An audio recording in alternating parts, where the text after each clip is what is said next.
So this is a little note about resolution, and it is by far the most important image preparation information that you have. I have two images here in Photoshop, and they're these really cool tile backgrounds that I shot in Wynwood in Miami. And I'd like to use these in a book. So I am looking at both these images, tabbing back and forth on my computer, and let's look at the resolution of this image. And to do that, we go to Image, and we go to Image Size.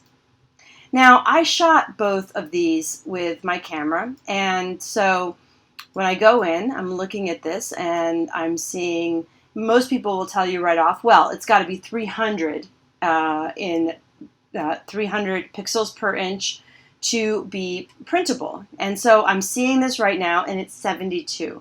And so this gives me a pretty good indication that this is not print quality.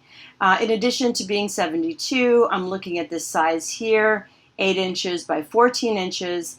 And what I can do to test the printability of this image is to uncheck this little, you see this little resample box? Well, if I uncheck it, that means that Photoshop's really not going to change the size of it. What it's going to do is it's going to kind of shift these around. So if I uncheck this and I put in 300, I can see that, you know, I could actually use this image in a print document if the image wasn't any larger than 2 inches by like 3.5 inches.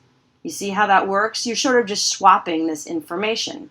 So indeed, this is not a decent print image. And if you use it in print, it will print very pixely and will look terrible. Let's go to this image and let's check this guy out. So image size. Oh, wait, it's 72. I can't use this image. No, see, I shot this on a digital camera, which is a screen. So it was shot on a screen. So it's got this 72 sitting here that makes me think it's not usable. But wait a minute, it's like 57 inches high. Oh, that's very interesting. I'm going to uncheck resample, and I'm going to put 300 in here. Okay, well, that just tells me everything. I can totally use this image in print, and it'll look absolutely beautiful, as long as I keep the image to be around 8 inches by 14 inches. So this is indeed usable in this sort of a size. It's very, very important for you to check your image resolution because pixely images look bad.